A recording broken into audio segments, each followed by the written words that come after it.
So I want to thank Michaliba again for Aviva, for inviting Aviva. Thank you so much. And I want to thank Aviva for taking your time and to come in to teach us and to share with us. So thank you so much. So Aviva Barnett is a LCSW trained IFS therapist level 1 and 2, as well as certified clinical trauma professional. She has a private practice in Passaic, New Jersey. For over 2 decades, Aviva has been combining her love of Judaism with teaching and facilitating mental and emotional transformation through workshops, seminars, and private counseling sessions. She's the author of Ride the Wave. Her continuous commitment to growth led her to spending the last 5 years internalizing Sod HaAdam's building of self. Her latest passion is using a combination of Sod HaAdam and IFS to truly bring a deep healing to individuals, as in now beginning to offer that to groups. So I'm going to go off, but I have to tell you that I am actually my 3rd year with Rebbetzin Tukachinsky Sod HaAdam. I am a huge fan. So I can't wait to hear you, but Aviva, you have to take yourself off mute. And there you are. Thank you, Aviva. And I'm just going to go off and give you the floor. Okay. Thank you so much. I'm a little bit overwhelmed by the holiness of this group. And I kind of feel like the topic of like talking about emuna and what blocks us, I kind of feel like, who am I to come and talk to this group? Because this is like a well-oiled machine you guys got going here. Like, and you run this gorgeous, Naomi. Like, I'm just blown away. Okay. So anyway, I hope it's relevant, for those that it is relevant for. Okay. So first of all, full disclosure, I just have to say that I have parts that like really are afraid I'm going to forget things, or I'm going to forget the flow of what it is that I want to say. So I have a tendency to like write out my talks. So just, bear with me on that. Sometimes also it could feel like it's repetitive. I just feel when people are learning some new ideas, it's actually like helpful. Repetition is actually helpful. So, okay. The goal of the talk is the message that I hope you walk away with is understanding why it may feel like you lack emuna, understanding the value of being able to tolerate uncomfortable feelings in service of accessing your emuna, and being clear on who you really are. Okay. So have you ever felt like, I'm a good, frum woman, so why do I feel like sometimes I have a hard time accessing my emuna? Have you ever found yourself kind of like saying to yourself any of the following? Oh my gosh, like, what's your problem? Why are you so bothered? Can't you just know that this is from Hashem, right? Can you just let it go? Can you just get over it and just forgive that person? If I only just had more emuna, I wouldn't be so frustrated, angry, or annoyed, or irritated right now. Like, what's wrong with me? So if you answered yes to any of them, I just want to try and help explain where that might come from. Okay, so I'm going to share an idea. It's an oversimplification of a concept, of a point I want to make. So clearly, like, it's not black and white. There's a continuum here. We all are somewhere in between at different times in our life, at different times in our day. But for simplification's sake, I'm describing 2 types of people in the world. Okay, there are those that internally feel safe naturally. They didn't do anything. There's no work on their part. They just grew up in a very safe and secure environment. This type of people, they don't really struggle with lacking emuna. And if there's ever times that they feel like they're lacking emuna, they're accepting of it. They don't make it mean there's something wrong with them. They don't have a feeling like I'm bad be'etzim because of it. They feel their feelings. They bounce back. They don't beat themselves up for lacking emuna in any given situation. It never becomes like a part of them. That part does not get extreme in their system. Then there's another type of person, those that don't naturally feel internally safe and they struggle with feelings, the ones who unconsciously work really hard to show up in the world in a certain way because they're hustling for safety or worthiness, the ones that have a strong inner critic that make them feel bad when they don't believe, for not being flexible or easygoing about things, right? The ones who don't give themselves permission to have human feelings because they fear that those feelings may mean they're not good. Maybe they deserve bad things to happen to them. Maybe they believe they need to be above those feelings in order to matter or feel okay. And this type most likely grew up in an environment where they weren't given a safe and secure attachment. Therefore, these parts tend to sometimes get extreme. So this lack of a secure attachment is a key to why some of us seem to struggle with emuna. So many of us may have grown up where there was some sort of rupture in our relationship with a caregiver, whether it's a mother or father, one that may not even be conscious of. For some of us, right, it could be like we have had experience in our past of like outright abuse or neglect. And for some of us, it could have just been something very subtle, but yet more impactful. Maybe we had a parent that didn't get you, didn't see you or your pain. You didn't get the message that you're good no matter what, that you're allowed to feel sad and you didn't do anything wrong if you feel angry, but you might feel like you get in trouble or you're slighted. You might get scolded or shamed for those feelings. Some people grew up in a home where uncomfortable feelings wasn't tolerated. A client once told me that it was common knowledge among her siblings that you had to be happy and you can't share anything bad with mom because she's an anxious type. And if one was upset or frustrated or chas v'shalom needy, mom would get anxious and yell at them, stop, because she couldn't hold their emotions. She said, I didn't even realize that I internalized it's not safe to have uncomfortable feelings because they either get you in trouble, they get you sent to your room, or they leave you feeling abandoned or unloved. Now, she learned that feelings and needs are wrong.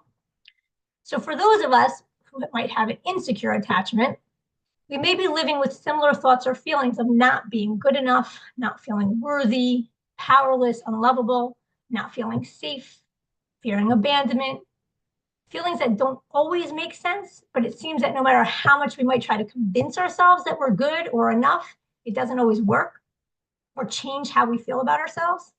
And in this dynamic, if we can't really convince ourselves that we feel good enough and lovable, we're almost likely that we can't convince ourselves to believe that Hashem feels we're good enough and loves us unconditionally. We're the ones who find it harder not to judge or criticize ourselves for how we're doing. We're the ones with maybe perfectionist parts that can never make a mistake, maybe evaluator parts that could spend all day obsessing over, how am I doing? How am I doing? Did I sleep enough? Did I have a good day with my food? Did I yell at my kids too much? We might have compulsive parts that want to help us escape any kind of pain. Maybe we find ourselves checking our phone or WhatsApp, shopping or eating or even drinking. Maybe we have controlling parts that feel if we were more structured and more rigid, we'd feel more safe. Maybe anxious parts that distract us from feeling a deeper pain, even though anxious parts in their own way bring their own pain. We're the ones who believe we struggle and maybe even think there's something wrong with us for not having enough emuna in a given situation. We're the ones that feel an internal polarization, two sides pulling like a tug of war that make us feel stuck and unable to get out of a rut. On the one hand, because of our upbringing, we might have parts that developed to help keep us safe, and their definition of safe is not feeling these uncomfortable feelings. Yet we find ourselves having these uncomfortable feelings that we wish we didn't have. And on the other hand, we have parts that don't like how we feel and want to manage these feelings. So sometimes I call this like the emuna manager. This emuna manager shows up in a lot of different ways. Sometimes it could either criticize us for not having enough emuna or push us to say, Gamzla Tova, it's meant to be, just move on. Sometimes it sounds critical, harsh, and mean. And other times it could sound really, really holy, like that better than now, self-righteous kind of thing.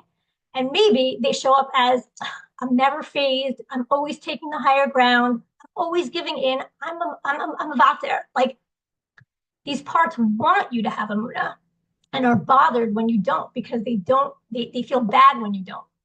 So when we can be willing to meet both sides, the side that has strong feelings and the side that really needs us to have emuna in order to alleviate those feelings, when we can meet these parts of ourselves with love and compassion, wanting to understand how they each developed and get to know them, we'll begin to uncover a space inside that naturally flows with feelings of safety and emuna.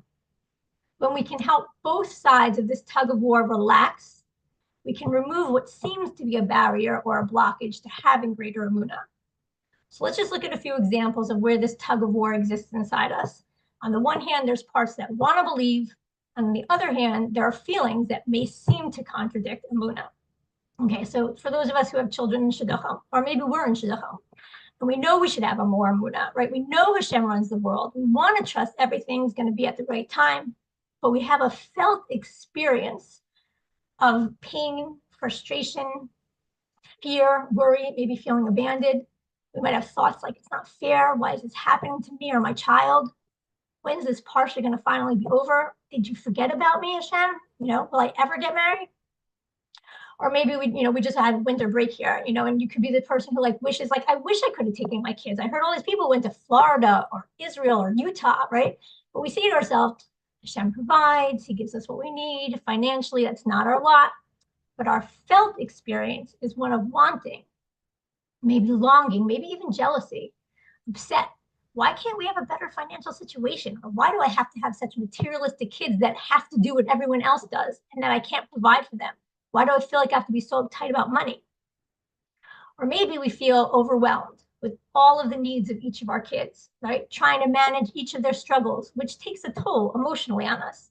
We may be watching one kid struggle with Yiddishkeit, and we say to ourselves, okay, I know Hashem handpicked each of these kids for us perfectly for our growth, for their growth. We know each challenge only makes you stronger. But then sometimes that Musar Shmooze doesn't always make us feel better. And we have a felt experience of pain, overwhelm, feeling like I'm a failure, like I'm failing them as a mother. I'm a terrible person. I might lose my cool or yell. Why does Hashem think I could handle this? I'm falling apart. I know this isn't how it's supposed to be. This is so dysfunctional. I'm messing up my kids. These are all things that I hear from the felt experience from people and myself at times too. Maybe we struggle in our marriage, right? We believe our spouse is exactly who Hashem meant for us. We want to believe this is exactly what I need. And Hashem chose my husband, even though he might be avoidant and he might be distant, because this is going to help me grow and build myself. But sometimes our felt experience is lack, maybe disconnect, loneliness, even hurt. And you think, Hashem, how could you want me to be in a relationship where my spouse isn't emotionally available or able to listen and support me? It feels unfair and I'm angry and I can't get my needs met. In all of these examples, right, we have parts that want to believe, that want to trust, that want to convince ourselves that this is perfect and this is what we need. This is how it tries and to manage our pain. And we also have parts that are hurt, angry, overwhelmed, jealous, worried, afraid, ones that are filled with pain. When these two sides seem to be at war, right, when parts are not allowed to have their feelings because other parts in our system are afraid of these uncomfortable feelings, each side ends up hunkering down and internally there ends up being this escalation. So let's say you have a part that's frustrated or despairing, and you have another part that wants you to have emuna. It kicks up and says you must accept what's happening. Those feelings show you don't trust Hashem, knows what's best. You need to shut them down. If it does it in a critical way, then the part that's feeling the feelings, the frustration or despair, they get reactive to being shut down and shamed, and then they get more intense, which then makes our emuna part grab on for dear life and also feels like it has to get more intense and beat you up even more for not having enough emuna and not believing and trusting enough.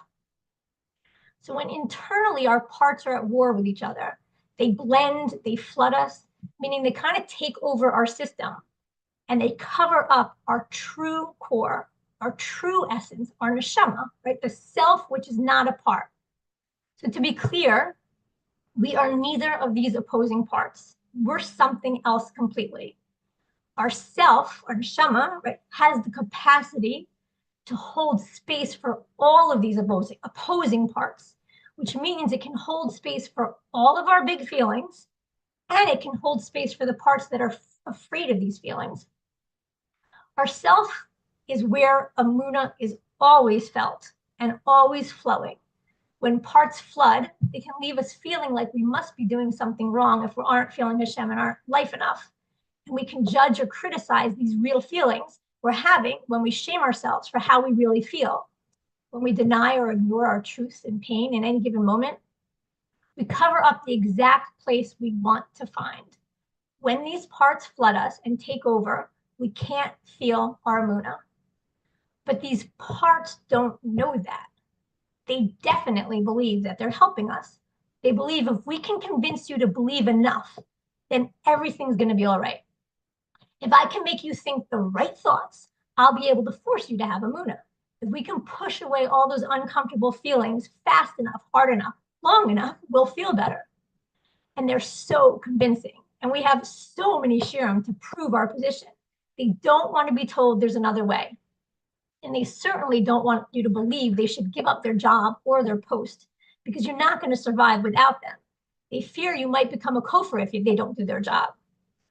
So the question we want to pause and stop and ask these critical, sometimes even holy parts is it working? Have you been able to help us feel better by making us feel badly about not having enough emuna? Usually the answer is no. So we want to really help these parts that maybe there is a better way. What they don't know is that you can't think your way into a feeling of safety. No intellectualization will change an inner feeling of a lack of safety. And that is what's going on in your system. It's a deep lack of safety in your nervous system. It's not a moral lacking of emuna. The way to feel emuna more palpably, more of the time, is to be living from this core, from your neshama, from yourself, rather from these parts that get blended and overtake you. When self is present, it can speak for all of these parts rather than from all of these parts. And it doesn't mean that having parts and feelings is a bad thing. It doesn't mean not to have them. It means being able to create a space where they have permission to be. Living from this place doesn't mean always feeling good or happy or upbeat. It means being human and accepting all of our parts. Parts, or beams as Rebbe Tukachinsky and Sod HaAdam calls them, are ways in which we learn to protect ourselves, ways we learn to be in the world in order to feel safe, ways that develop from early childhood, like maybe being a people pleaser, trying to do everything perfectly, making sure you always get it right, doing things that are wow to make you number one, being overly responsible or giving or available. When these are the parts that are pushing the emuna agenda, it doesn't tend to work. These parts, which tend to be very young, are the ones that don't have emuna or trust that you'll be okay if they don't do their job, which is why they aren't actually convincing your system. They believe you're only functioning in the world now because of how they run your life. They believe if they would let you feel pain, you won't be able to handle it. You'll fall apart, or maybe even extremely think that you'll die or cease to exist. So they push hard. You must have emuna, they scream. The other day I had a client who was struggling with depressed and despairing feelings.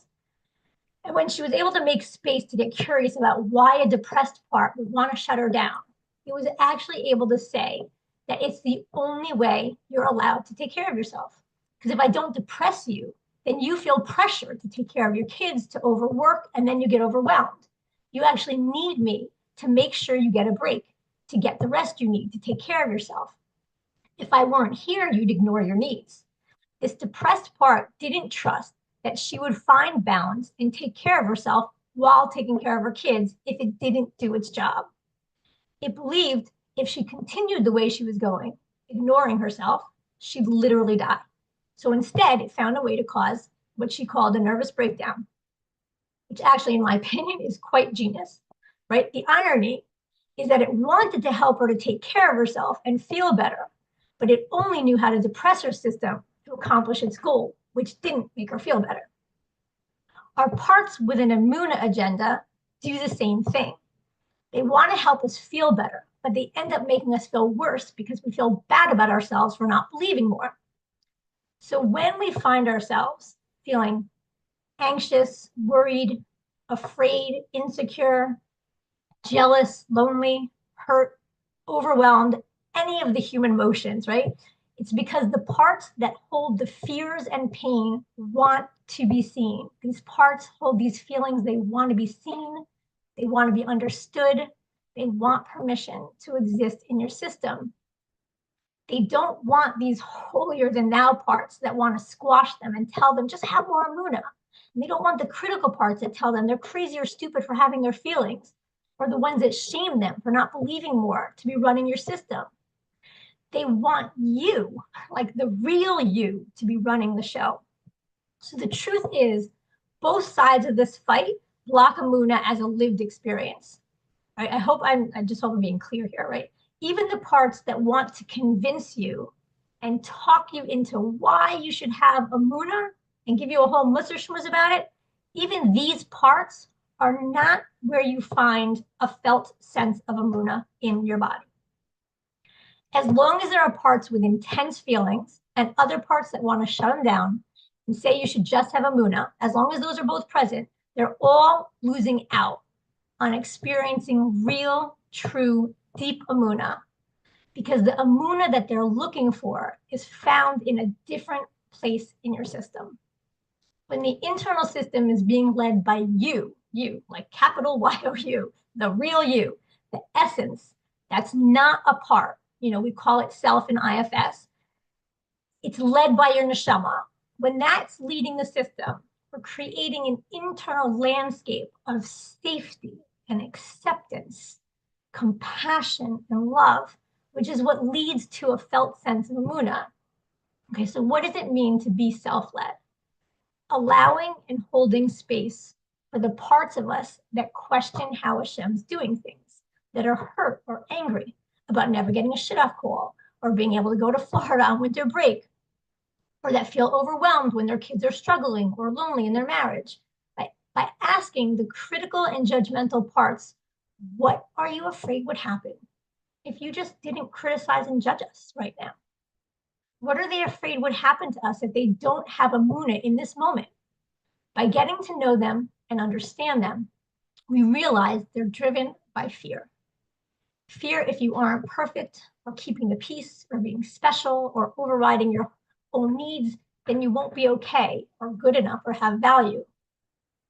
They're trying to protect you and don't know that in their efforts to protect you, they make you feel less protected, because when they overtake your system, then you don't feel you. They don't feel your neshama. They don't feel safe. When we can hold space for all of our parts, all of our feelings, without judgment and shame, when our neshama can send compassion and connection to all of our parts and feelings, they feel safe, they relax, and they allow emuna to flow. So here's just like a tangible analogy. In my mind, I have this image of a family, right? So every family has different kids that have different roles, right? You have the responsible one, and the motherly one, and the difficult one, and the defiant one, the rambunctious one, the easy to love one. When we have loving, supportive, secure parents at the head of the family, right, each of these childs feels safe. Each child may have a role in the family, but each is cherished and loved for who they are. Emuna for how life unfolds is natural.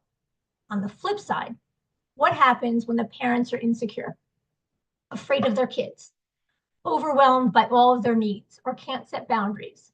What if they were critical or controlling, constantly telling you what you're doing wrong, blaming you for how you feel or act, or being told not to feel and behave a certain way? I actually have a client who realized, because of her insecure attachment and never feeling safe from her critical mother, because she knew if she would get a loving mother, if she would get the loving mother, she'd treat her one way. If she'd get the yelling one, she'd be told how bad she was. So she kind of never knew who was going to show up. And that whenever we talked about setting boundaries, there'd be this resistance. But she didn't realize she had internalized that boundaries is a bad word, because they weren't allowed to have their own space. They weren't allowed to have certain feelings, and they certainly were not allowed to say no. So how do children in this family dynamic feel? Not safe, right? It's unpredictable. It's not safe to make a mistake because mom takes it personally or feels a reflection on her. They can't come home and talk about their day because dad doesn't have patience for their feelings, or just says, just get over it. It's not a big deal. The children each find their own way to survive and stay under the radar so they don't get in trouble. So maybe one becomes quiet and withdrawn, wanting to be invisible. Maybe one tries to please all the time. If I could just make you happy, you won't be angry with me. Maybe one tries to be perfect, being hypervigilant to never do anything wrong. Maybe one rebels and is filled with anger, throwing tantrums all the time, just hoping one day someone will be able to contain me. One might disassociate into a fantasy world, just hoping not to hear all the fighting going on. Right? If each of these children hold the fear that one wrong move and you're going to get in trouble or ousted from the family, then even the good ones don't feel so safe. I heard Rabbi Kalish say once, the kid only feels as safe as the least loved child. But if the parents begin healing and learn how to make space for each of these children, stop judging, criticizing, shaming their kids, they start seeing them, making room for their fears and anxieties, making the home emotionally safer, each of the kids would begin to heal as well. And that is what we want to do with our own internal family. All these different parts inside of us are like different children in a family, and each one wants to be seen and loved for who it is. When our neshama becomes a healthy parent in the family, everyone begins to feel emotionally safe, and from that place of healing, trust and faith flow naturally. When our anxious parts are allowed, when our insecure parts are held, when our needy parts are seen, we feel safe inside. So again, what blocks us from feeling our emuna? It's the judgment of our own true experience and feelings in any given moment. If we're instead able to get curious about what's going on inside, why are these feelings showing up now? How do they want to protect us? Or if we're able to have compassion for the feelings we're having right now and could give permission for the pain, the hurt, or the upset to be felt, the feelings would be allowed to flow through us. Our emuna parts, or our holy or need to control uncomfortable feeling parts, the ones that are anxious when we lack emuna, when these parts aren't feeling threatened, when they learn to trust that you could handle uncomfortable feelings, these young parts that are holding so much pain, if they trusted you to run the system, they'd actually get what they're looking for, which is for you to feel more emuna more of the time. When they're able to trust you, they relax their position and they're actually opening you up to the experience you innately have of trusting Hashem. Emuna isn't believing everything will work out and be okay. Emuna is believing that every experience I'm having right now is from Hashem. Every thought, feeling, internal struggle is hand designed for me. Emuna is giving yourself permission to have all of your feelings and not need to shut yourself down or squash any part of you or force you to feel something that you don't. Emuna is when your neshama is leading the system and all the parts can trust you to hear them, see them, accept them, keep them safe. When they feel that, they will naturally relax, which allows your true trusting state to be present. And from this place, trusting Hashem and feeling his love is so much easier. So when you feel badly for not having enough emuna, just pause to notice which part inside of you is feeling that. It's incredibly helpful to realize that you don't lack emuna, but a part of you might. If you can give that part your attention from a self-led place, it will talk to you and you can learn to help it. When our parts relax, our neshama has room to shine. So to just kind of summarize all we said and kind of give some practical things to begin to notice. So one, if we struggle with lacking emuna, it may be because we have an insecure attachment, but to know that it's possible to heal and learn how to feel uncomfortable feelings with compassion for our pain and unsafe feelings. 2, emuna is a felt experience in our bodies, and our intellectual parts aren't strong enough to overpower our internal experience. 3, if you can notice parts that wish we had more emuna, notice how they try to convince us to have more emuna. Are they holy, critical, anxious, harsh? Also, maybe notice if there's any parts that resist being forced to have emuna. If you can, 4, notice parts that judge, criticize, or shame you for your feelings. 5, notice parts that try to protect you.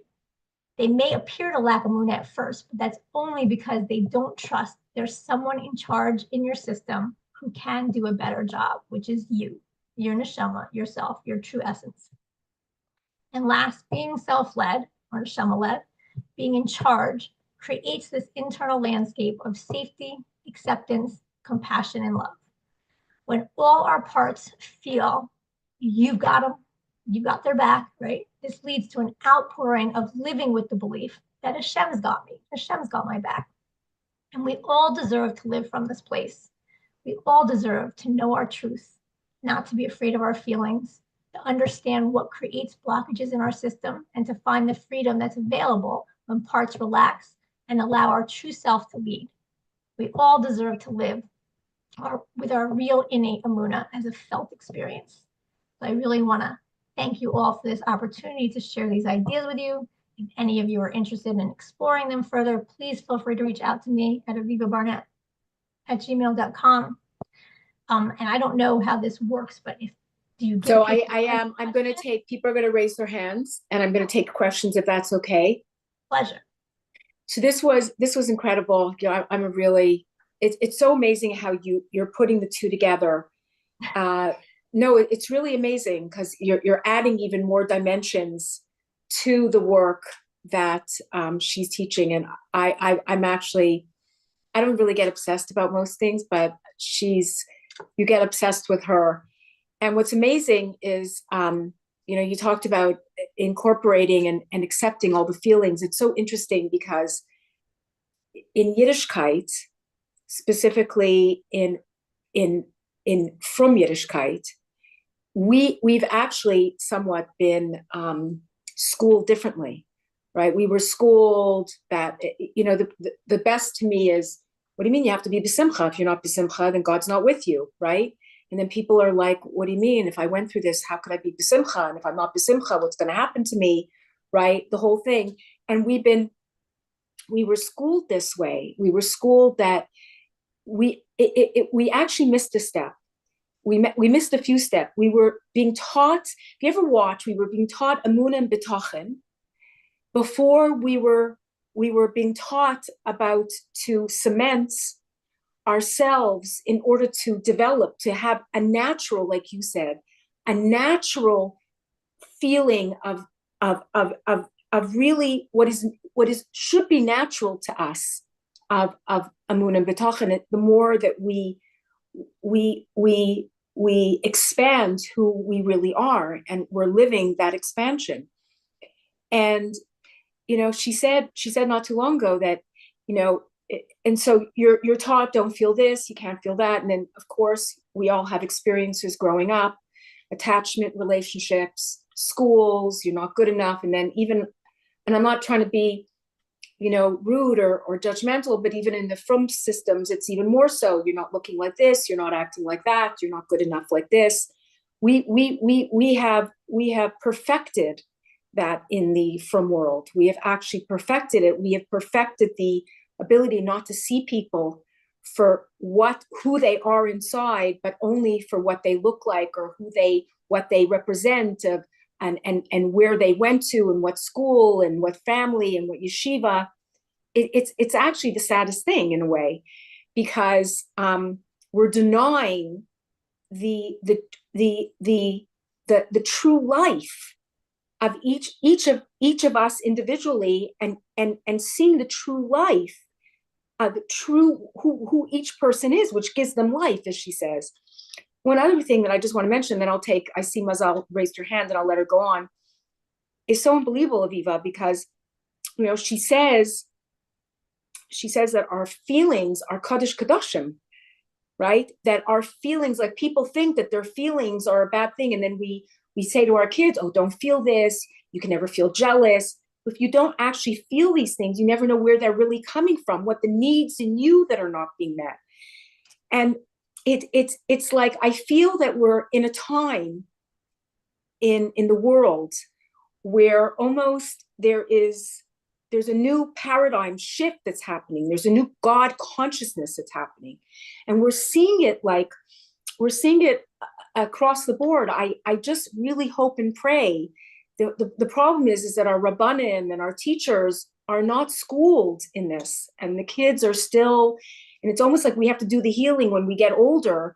We have to find that healing and try to grab onto it.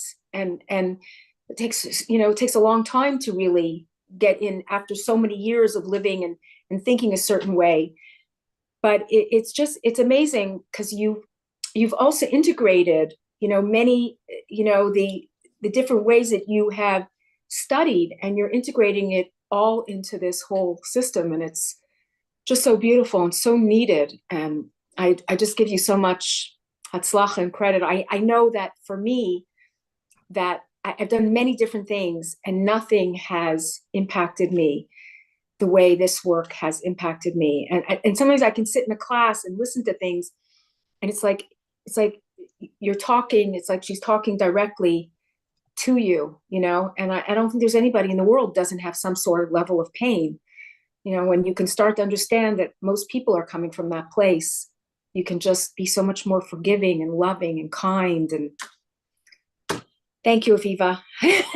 You summed it all up. I can go on and on about this stuff. Yeah, I'm with you on that. I'm with you on that. Okay, Mazal, go ahead. Mazal? Thank you so much. Such a beautiful topic, and it's so needed. And actually, this is something that I was thinking of yesterday. We were reading the Parsha, and the Bnei Israel are fearful. They just came out of Egypt, and they're complaining about the water. And they're complaining, and that complaint is coming from pain. But Moshe is like, what's going on here? What am I going to do with them? And then Amalek attacks the next right after. So the message seems that when we do complain, when we do have feelings like this, we will be attacked. So, but there has to be something in between. And then it says at the end that we have to fight Amalek in every generation, and we are fighting it. But how do we transition from? Yes, we do have that fear of complaining, and we're being told turn your complaints to compliments. But how do we transition from those fears? And we're taught constantly, like you said, Naomi, to suppress those things, not to feel it. So how are we able to address it and not feel like we're going to be consequenced for feeling these things? Aviva, go ahead. Yeah, it's a great question. I mean, I think what I'm pointing to, what Rabbi Tzedek is pointing to, this idea that, you know, we could think there's like a short way and there's a long way. The short way is almost like, if I could shut it down, then I'll get you to where you're supposed to be. Don't complain. And then, but I think it's more like, you know, if you go the roundabout way, is if you could get that, wow, I have parts that doubt. When this emuna comes in, like I have parts that are doubting. If I have other parts that come in and try and shut that down, I just end up really just getting stuck. But if I'm willing to create some space for those doubts and be really clear that, wow, I have a part of me that's doubting. It feels very different when someone can say, like, what is the doubting? Like she describes them as beams, right? What is it? It's very helpful when someone can separate, there's me, and then there's my beams or my parts, whatever language you want to use on that, right? So parts that could be fearing, that are doubtful, that are afraid that I'm not going to be taken care of. But why are they complaining? They're complaining because they're fearing something, right? And if I can't make space for that feeling, it's not going to heal. But if I can make space for it and realize, wow, how can I be with that fear in a way that will help it to relax? Only my neshama, the self with full cement, right? Mm-hmm. That can help be with the fear and allow it to relax. If I don't have that, the fear just overtakes, and then I'm like left with it. But I don't think that they're kind of pointing to don't have those. You could hear what Naomi said, like we're being taught this in a way. So, we complain and now Amalek attacks. But imagine if you were able to hold space for those complaints. Why does anyone complain? Because they're just afraid they're not going to get their emotional needs met. If they were given the feeling, no, we're being taken care of, we're safe, we're okay, they probably would have relaxed their complaints. You know, I mean, think about it. You know, not to put 2025 issues on the Bnei Israel then in Mitzrayim, but like we were traumatized people coming out. You know, there's a reality to that. I get we only know about that now, and to your point of where we're holding in the generation, where we're holding in Gullus right now, there's a reason Hashem has everyone waking up to, you know, that there's something that happens when there's trauma in our system for whatever reason, you know, and part of it is she talks about how the fight is today in ourselves. It's not external. It's more in the atzmi, but that ability to be able to realize like, wow, we're really trying to meet those places that don't feel safe and help them feel safe. And my point was to kind of say, you can't do it from the outside. You can't anymore. Maybe in the past, a nice Musser schmooze, a nice VOD on it would have helped us get there. But I think what Rebson's pointing to is today's day, it doesn't work that way anymore. Mm-hmm. You got to really do the work from the inside. And so that's why, like, to get to a place where, okay, so they were complaining, they had feelings, doubts came in. How do I learn how to be with them and not be afraid of them so that I can stay present with them and heal them? Because I just think our whole thing is like, today's about healing. There's a lot of healing, but no one is getting out of needing healing in today's generation. I hope that, did I address your question? I hope. Aviva, can I interject and can I add something to that, to Mazal? Actually, Mazal, today, the Amalek is the doubt that we have, the belief in ourselves. That's the Amalek. Like we're the Amalek is the belief in ourselves, the doubt of who we are, or all those things. And just think about it this way, right? If you wouldn't be all those fears, and you would not be fighting them all the time, and you wouldn't be all those doubts and all that anger that's actually, or the sadness or the pain, right? And you wouldn't be all those things, right? What would you be? You would be your true self, right? You would be your true self, but you can't come to that true self until you don't fight them, because the more you fight them, the more that they like, okay, so maybe from the outside you're smiling, but from the inside there's that sadness, or there's that depression, or that's that doubt, or all those things. And then it comes out in the body, and then it does all these things. But if we allow them and we heal them, then we become who we really are meant to be, right? No, Then we if I become can our just, true selves. if I can just say, sorry. When we become our true selves, we just naturally have emuna, because we're connecting to our life, our neshama, to our truth, to who we really are, not all those things. So that's, I think, what really Aviva's trying to tell you. And I think that's the part that we've missed along the way. And our generation is a generation that has literally, we have had so much trauma. You know what I mean? That we need to do this in order to become who we were really meant to be, and not all the trauma. And the only way to do that is to be able to create space for it, so that we can love it. Yeah. Naomi, so if I can just add for 2 seconds, just that saying, which I never used to get, what you resist persists. And that's exactly like what you're saying. It's really addressing and having compassion and love for these parts, and not being so scared of them. And it's everything. So exactly what you're saying. Just wondered, that saying is so powerful. What you resist persists. Yeah. Right. You're right. Absolutely. And I think the thing that's the hard, my experience with people, myself as well, that the hardest part is finding that acceptance. Like, it's nice to say we just have to be accepting of all these feelings and not be afraid of them. But the bottom line is that most people are afraid of those feelings, and afraid of what's underneath some of those feelings.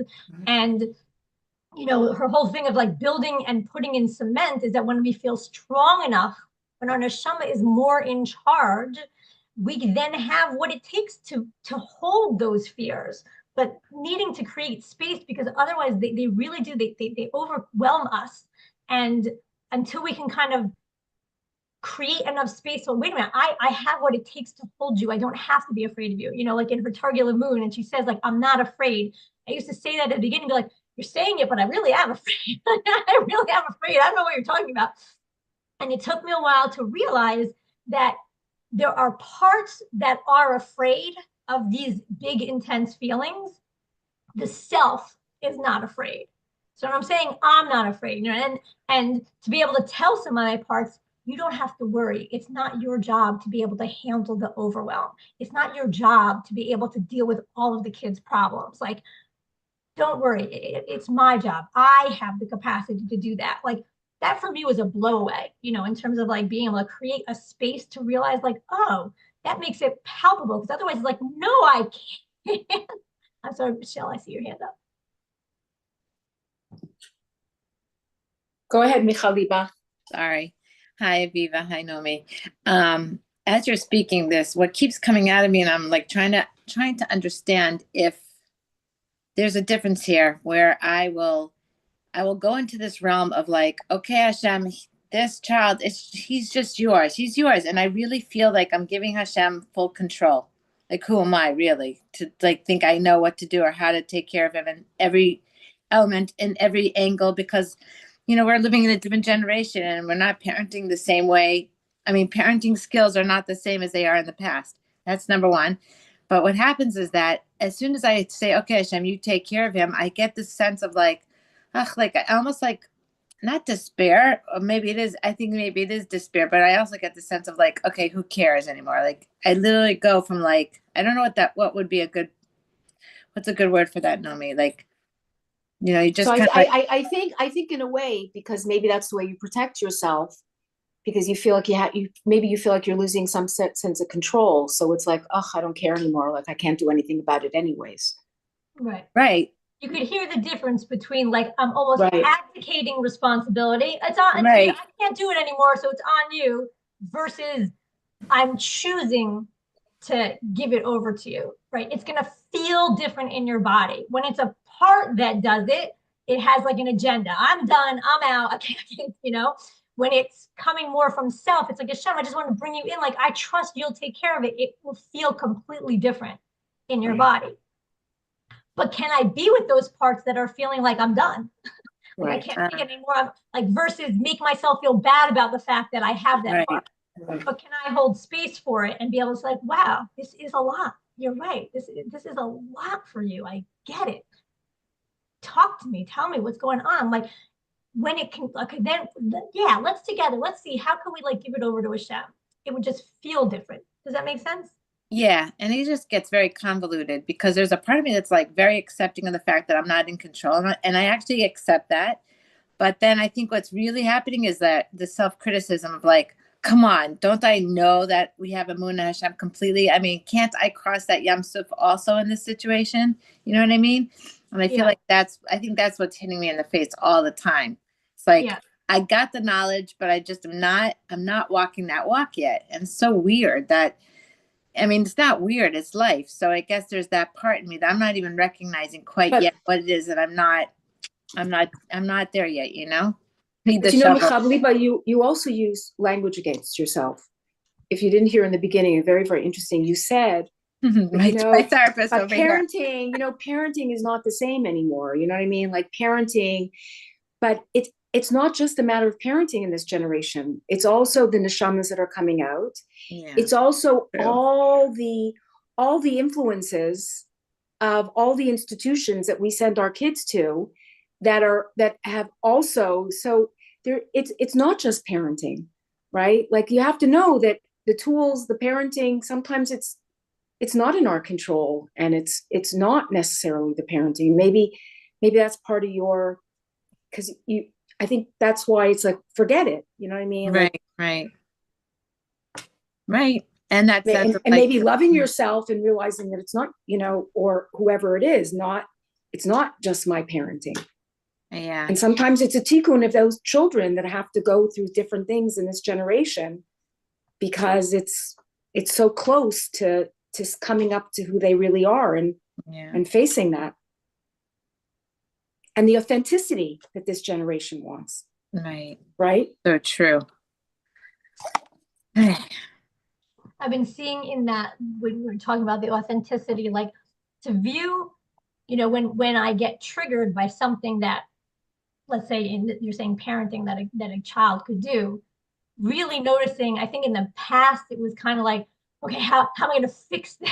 How am I going to control? How am I going to change? How am I going to make them not go off further? How am I going to, and now I kind of see it as like, the trigger is really just Hashem's way of saying like, what parts in me are getting all riled up that need my attention? Because if I can they call it doing a U-turn. If I can like make it about me, like Hashem could have made it that didn't bother me. There's probably times they do that and it doesn't bother me. And there are times they do it and it drives me crazy. Like, So being able to, wow, oh, this is an opportunity for me to meet my parts and kind of see what's going on in here. Because when I can deal with what's going on in here, I can be more self-led when I then go to like be with my kid. And I can even say to my kid, you know, a part of me is really feeling like it needs to control what you're doing right now. And I'm aware of that. I don't want it to be that way, but can we talk about it? Like I get to be able to start talking for my parts instead of like, oh my gosh, why are you still here? Why haven't you done that? Whatever, like, you know, like, but to view it as it's an opportunity for me to kind of learn more about what's going on inside me. And I just want to say one thing to your other point about like the emuna piece. To me, it was which is what I hope the takeaway of the talk was, because that was in my mind, that the chiddush to me was the fact that we have a part that pushes us to have emuna, right? That's what was a chiddush to me. Like, oh, like I would have just thought, like, of course I'm supposed to have emuna. I'm supposed to convince myself. I'm supposed to get out of this bad feeling. I'm supposed to trust and believe. Like, but to realize that, wow, just like I have a part that gets anxious or I have a part that gets controlling, like I have a part that needs me to have emuna, and it shows up sometimes really holy. Let's just say Sefer Tehillim all day long, right? And sometimes it shows up like really harsh and critical. Like you can't believe me. But to be able to see that, because it muddies the water when we get lost in thinking it's about the content. The minute we think it's emuna, that's holy. We get lost in the content versus it's a part that feels like we need something to feel safe. Does that? No, but can I ask you something about that, what you just said? So are you trying to say that sometimes the feeling of emuna is a real, but we examine it too much, but it's really something that we need to have at that moment, but we examine it so much, and therefore, what you're saying? I'm saying that it's a part that wants me to have emuna in order to feel safe in the world. Okay. Which is going to feel very different in the body than when I'm in an naturally experience, naturally, right? When it's a part trying to convince me that I need to have emuna, that we have to have emuna, that we're bad for not having emuna, that you can feel it because that has an agenda. Right. When we're just in emuna, when we just feel like, Hashem, I give it to you because I can't, like, I just have emuna that you're going to take care of it. There's no agenda. It's okay, however you decide. There's a million different ways. You'll figure it out. But when it's coming with an agenda, like, I have to have emuna because otherwise maybe Hashem's going to punish me. Maybe I'm not going to get my way, whatever it might be. There is that, it has a different feel. That's what I'm saying. So when we get into the content of it being emuna, it just sounds like, of course, whatever this part is saying must be right. It's so holy. And to wake up to like, I don't know if that's so true. That was to me the... Right, it's true. But sometimes, it's hard, Aviva, because, when you look, like even what we're going through now, right?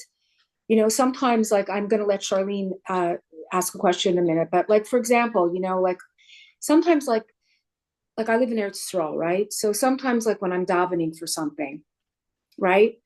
I think to myself, I'm being honest, like I think to myself, there's people in tunnels being raped, right? Being tortured. Their mothers for sure are screaming out to Hashem, right? And you all of a sudden, like, you lose your ability to, and then you think to yourself, well, why should Hashem answer me? Like, and sometimes you even feel like, yeah, but that person's going to the deepest place of anguish when they're davening, right?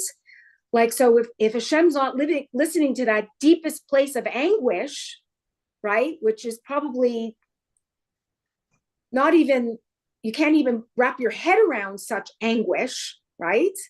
Like even this one who came back, right? And he came back, he's been 500 days, and he came back to find out his wife and children are dead, and then his brother was killed in captivity. So like you hear these things, and it's like you want to hold on, but these things like shake because like you think like, wait, like what's going on here? Do you know what I mean? So sometimes like all these things that we're working on within ourselves get almost like, not just from the things that we were brought up in or the institutions, but it's like almost like thrown across the room because of this. And then how do you know what I'm saying? And I think people are afraid to even say that. I think we're afraid to say that. Like, we're afraid to say, like, Hashem, how do you expect us to have emuna sometimes when we see stuff like this? But that's Like, very what's- real, Naomi. You know what I'm saying? But that is real. If you're saying that to Hashem, look at, you know, as you were speaking, I was thinking about Sisera. She wasn't even Jewish, and she's crying out to Hashem, "Where's my son? He's late, blah, blah, blah." And because of her, we have 600 blowing of the shofar, you know? So what am I saying with that is that we just don't know the end of the story. And yes, this road to the end, it's very painful. And that's why we need each other. We need to support each other. And it's okay to have that raw, vulnerable moment of like Yeush or whatever. We can't, like, I think like Aviva is saying, you know, to just, this is what I'm thinking I'm taking away is like, okay, so what? So in this moment, I don't feel so strong, my emuna. That's okay too. And we can cry and we can feel the pain and we can then go back to Hashem with all that, you know? And don't you feel like you oscillate? Like sometimes you just feel like, hey, Hashem, I totally get it. I mean, not I get it, but like, I feel you and I know you're protecting us. And then sometimes you're like, what is going on? Right. And I think that is so real. And that's what Hashem wants from us, just to be so real. It is the most painful thing. I mean, we've never experienced this in our generation ever. I think you're making a really good point. And that is, it's almost like the same way people are having to redefine chinuch these days. It's like redefining what emuna is. It's not, I just believe.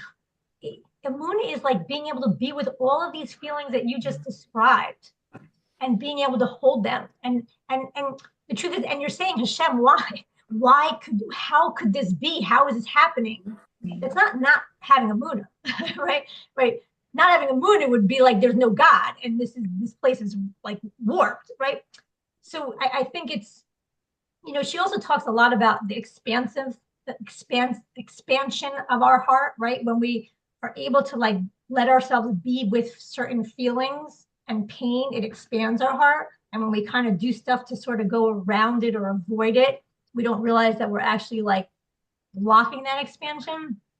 So I think to your point, you know, until you're the one in that place that's being forced to face a certain amount of pain, it's like something happens. There's an expansion that happens. Like, you know, granted, not everyone has that experience through pain, but it's so hard to look at what is someone else having, like what's their pain. But to be able to look at what's my pain in this, maybe I didn't come out of the tunnels, but like, what's my pain in this? Can I be with where I'm at in my pain? Because if I could be with those feelings, how could I believe in this kind of a place? If I could be with that pain, I'm also expanding my heart. And right. Each person in their own struggle, when they're in and being able to be with their pain is very different than kind of being in it where it flood, right? There's an expansion that happens that, you know, obviously I wouldn't wake up in the morning and be like, I want to sign up for that expansion. But if Hashem puts me there, it's kind of like, wow, you know, afterwards, no one goes back and says, wow, I didn't, like in terms of who I became. Might say I wouldn't have wanted that to happen, or I wouldn't have wanted certain things, but you become a bigger person. I mean, yeah. Charlene, go ahead, Charlene. Charlene, you're on mute. Yeah, I'm muted. So I just, I don't have a question. I want to tell Aviva about this concept of, this very Sephardic concept of emuna pshuta.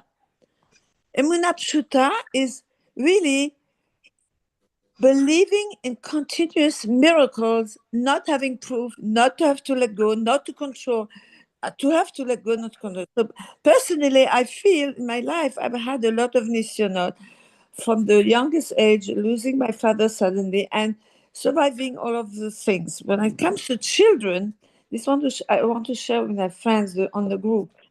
I have had to let go so much. I sat Shiva for a daughter who did not exist for me anymore. Not that she died, she completely left the derech, and I literally sat Shiva for her and gave space for myself, for her, a new place that she chose, and re-adopt her on her thing. So I'm thinking of this pasuk in Tehillim, Lev tahor bara li Elokim.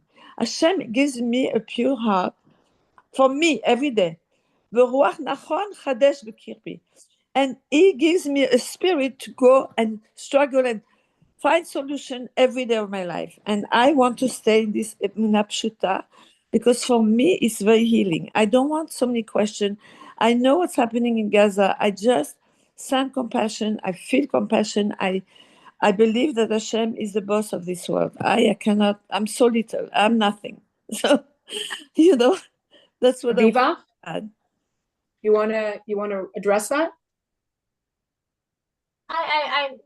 My heart is with you. And I hear the pain, and I hear your point that Emunah Pshuta is a beautiful thing, and I can totally hear how for some people it's almost like, wow, maybe that just keeps me safe. That just keeps me safe. It keeps you safe. It's helpful to just be aware, when sometimes where does my safety come from? Do parts keep me safe, or like if I really access like the Emunah Pshuta, like you're describing, like in my soul, it does keep me feeling safe. Is it coming from there? Is it coming from like a protection? Like I don't want to know what's going on. Only someone would know, by how it feels inside. But it makes a lot of sense why we would have parts that want to kind of just shut things out, keep it simple, and let's just because it keeps us safe. And my heart goes out to, I can relate to the feelings of watching your kid, and it's hard. It's hard to watch them not do what in the road that you wanted them to go in, and my own. Remind myself this picture of my mother, Aliyah Shalom. She had 12 children. She was a widow, very young, and she would go to the mezuzah every morning. This is Emunah Pshuta. She put both hands on the mezuzah, and she would ask in French, because she didn't know Hebrew that much, of Hashem everything she needed, and then she had her day. So one day she said to my father, and he was still alive. She says, Rabbi, she called my father Rabbi. He was a rabbi. I have no money for bread and for milk. So my father said, he'll provide. We had no phone. All of a sudden, the bell rings at our door. Somebody's looking for more help to do Brit Milah. And whatever, he never asked for a price. Whatever they gave him, he came home, he said, here, Ima, this is for today. You can have milk and bread. That's Emunah Pshuta. And this is what I saw and what I heard. Well, Baruch Hashem, everybody has to be. You don't get complicated with so much trouble. Everybody has to be in their own truth. Yes, and we have to allow everybody their own truth. Absolutely. And everybody has to come to their own healing and feel like Aviva said, feel safe. Yes. From what makes them feel safe. It's true. Baruch Hashem. Adele, go ahead. Thank you. Hi, Aviva. This was amazing. This was great. I was wanting to ask you if you could just clarify the differences between, I heard 4 different types of relationships with our feelings. I apologize because I had to go in and out if I missed it and you explained this, but I heard being in your feelings, with your feelings, holding your feelings, and fighting feelings. I don't know if I understand what that really means. Yeah. Okay. Great question. So and I'm just trying to give a feel of it. I'm not necessarily, these aren't the only 4 or the right ways, or they're just the words I must have used to describe it. But I would say fighting your feelings is an example of like the feeling comes on that I'm so upset. Well, let's use Naomi. Like I'm so upset at what's going on in the world, and I'm fighting it by being like, just have emuna, just have emuna. Like stop being bothered by it. You don't have any emuna if you're upset and you're angry with Hashem and you're asking questions. Like that would be like fighting it. Like you're not allowing the fact that there's an upset. Yeah. Okay. Being in it would be like that I'm so upset and I'm so angry and I'm so frustrated and it kind of overtakes me and I'm running from that place.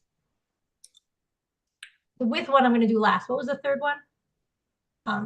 Holding, I think. Holding is, I would say, is another word that I'm using for being with, which means like, wow, there's a part that really is questioning Hashem. It's really upset or it's really holding anger. Can I be with that part? Can I hold space for that part? Can I allow that part to have its experience and not have to shut it down? And when it feels like I'm with it and I'm holding it, and it really believes I don't need it to go away, it will settle on its own. Right. So meaning that you're allowing yourself to feel it and be sad or upset and just experiencing it. Right. Like letting the experience flow through you, like letting versus either pretending it doesn't exist or ignoring it or wanting to make it go away. Like I'll just give you a silly example. So I was thinking about this talk, right? And I was like using it as a way to like really see my system, like all the parts that were showing up. I had so many parts that showed up around the fact that she asked me to do this talk. And so there was a part that was like getting this like anxious feeling. And, so if I want to fight the anxious feeling, it would be like, come on, just, what are you being so anxious about? Like you wrote it out, you have what to say, just stop it already. You're not going to help me in any way give over the talk. Because giving over anxiously isn't going to, like, I'd be fighting it. But I kind of like had this moment and I sat with it and it was kind of like, okay, let me be with it and let me hold space for it. Like, tell me what you need. Tell me what you need, and it like kind of had a little tantrum and it was just like, this is so unsafe. How can you do this? You have no control over what people are going to think of you. Why would you expose yourself in this way? Like it had all these thoughts that were going on. And I just kind of made space and I listened to it and I was like, wow, I could this like literally is what happened over Shabbos. And I was like, wow, I can really hear how scary the idea of giving this talk is to you. I totally get that. And in it just feeling understood versus me being like, what's your problem? Like you've given talks before. Like why? Like it really felt, wow, I really get that that's scary for you. And I'm taking you seriously. I'm not ignoring you. I'm not being like, that's so stupid. Like, wow, I get it. And when it kind of settled down, like you could feel it, I could feel into my body when like the anxious feeling kind of settled down. And then I was able to say to it, I was like, you don't have to come to the talk if you don't want to, or you can like sit and watch, but I want you to know that I'm okay. Like I'm okay. Like they don't have to like it. They can like, no one has to respond and let me know. Like I might not get any feedback. Maybe I'll be disappointed at the end. I can hold those feelings too. Like I'll hold them. It's not your responsibility to have to deal with my disappointment or my insecurity. Like, and it was like this inner dialogue of like, right. Wow. And she felt that I really meant it and felt that, okay, I can handle any feelings that might come up over it. And it relaxed. And I noticed, and sometimes she came back in and sometimes she relaxed. And I'm like, that's okay. I don't have to like be mad. I'm giving like a small example, but you could do that in like anything that comes up in life. So holding it with is different than her being in and me having anxiety. Right. So in a way, what I'm hearing you say is it's validating the feelings. Right. Right. It's validating. It's kind of like how we parent our kids, but we're doing it for ourselves. Like when we see our kids are upset with something, well, why are you upset? You should they want to just hear, like, I hear, yeah, it's tough. It's hard. It's right. So we should be doing that to ourselves when we feel pain is, yeah, like I should feel this pain. I should feel it. And then it allows you to kind of like internalize it and then be able to overcome it as opposed to, as you said, like fighting it. Okay, I got it. Yeah. Fantastic. Yeah. Thank you. That's great. One point on what you're saying, Adele, to be really clear, because sometimes people are like, oh, validating, it's therapeutic, validating. I just want to be clear, like we're not looking for another part to validate. Because another part trying to validate those feelings will not help that part. It has to be coming from you. It has to be coming from self energy, from the neshama. It has to be coming from like, I see you and I get you. And how will you know if it's from that place? Right. The part will settle down. You ask it, do you feel better? It will settle down. If it's coming from another part, which could be like, oh, like, yeah, you should feel better. You should. It's okay. I'm letting you. It's okay. It was like, because in order to, a lot of times parts have like, oh, I'll let you feel what you're feeling in order to get rid of you. It'll feel that, and it won't. It's guard down. Right. It has to be authentic. It has to be authentic. Like, I really do get you. You really feel it. You have to really feel that pain. Right. Not just like, right. Otherwise, but then it's otherwise. That's the difference between the neshama and the part, you're saying, right? Right. If you, okay, got it. Which is what our children want also. They Exactly, want you to exactly. feel their pain. They know when you're lying, know it. right? They Right. know when it's you, and they know it's when it's apart. They wouldn't necessarily Right. say it in that language, but they do. But that's what their reaction to us is. When we're not real and authentic in what we say to them, they're mad at us, right? In our response. Right. Right. 100%. But when they know it's you, and you Right. either say no, or you say I can't, or like, did you ever notice like then they're like really accepting of your answer, but otherwise they fight you on it? Exactly. It's like, hell. It's like such right. So within ourselves, you don't validate until you really feel it, I guess, is what you're saying, right? Like I don't want another part trying to validate a part. It just won't work. It's like the emuna part coming in and trying to tell this part, you shouldn't be afraid, you shouldn't be upset, you shouldn't be mad at what's happening. You shouldn't like, it's another part trying, and that's why my system doesn't settle down. It doesn't. So what do you do if it's not real yet then? Well, you kind of want to help, I call it peeling the onion. You want to kind of like help the parts pull back enough so that they can make space for you to come through.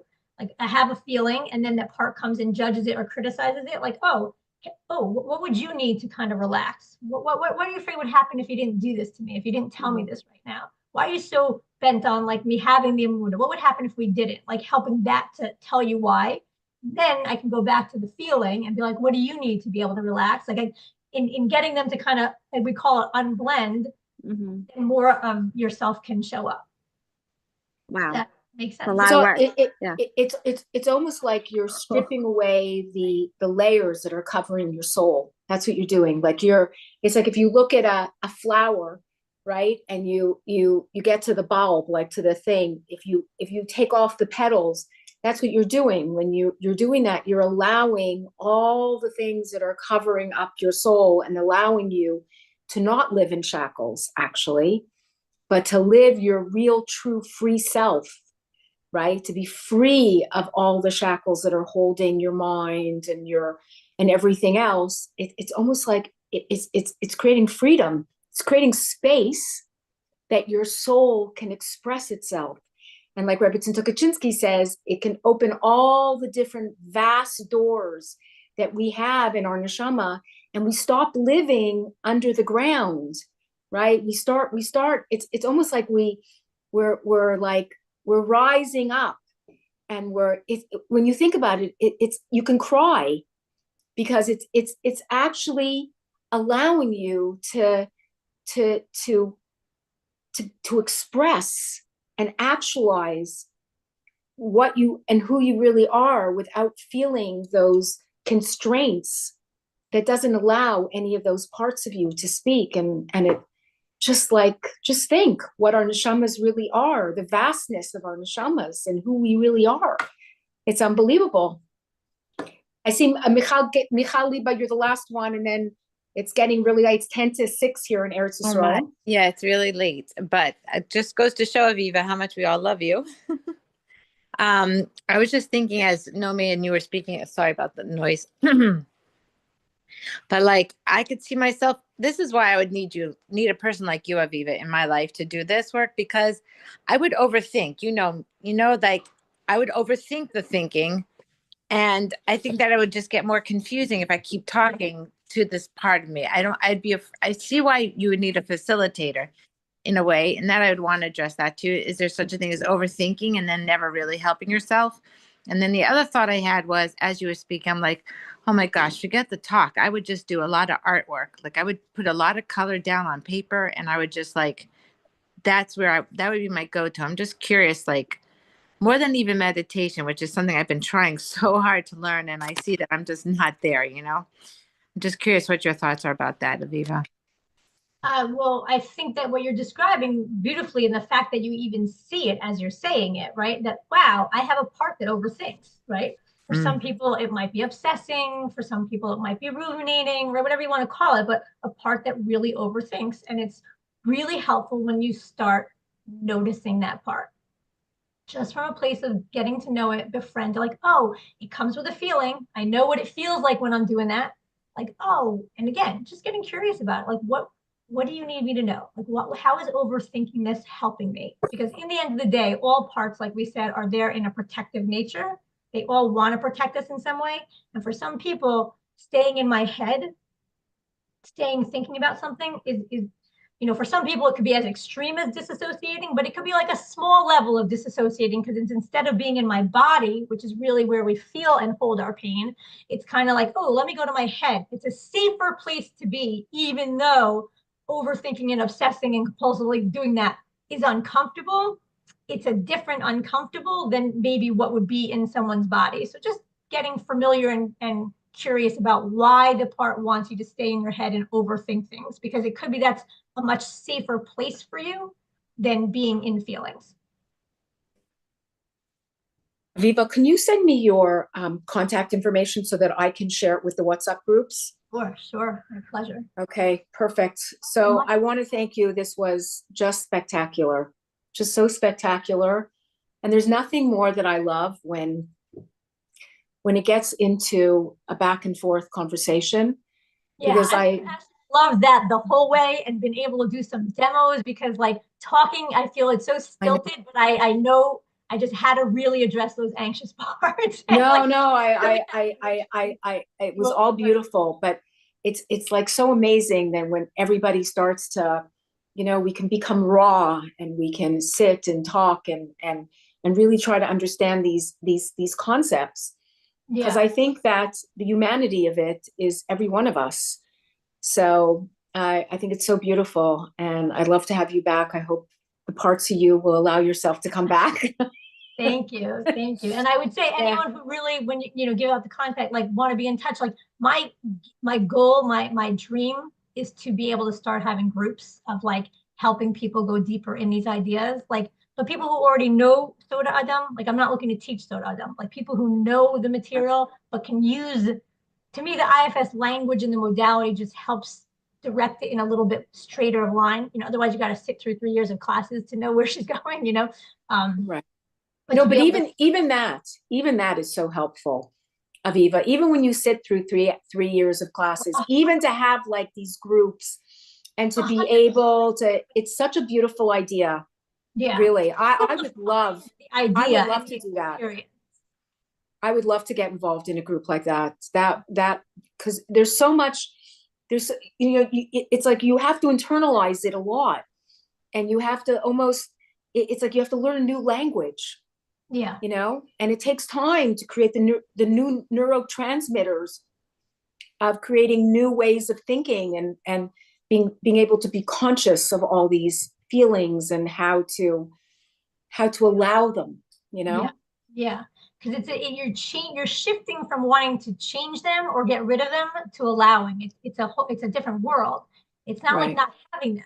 It's that, wow, I can be in the world with the ups and downs and feel them and not be afraid of them. That's what makes for there to be more neshama showing up. Right? It's not when neshama showing up, I don't ever have these feelings. It's that, wow, it can hold space for all of my feelings and not only a small amount of them. Right. So if you can send me your contact information, I would love to be involved in being in a group with you. Thank you.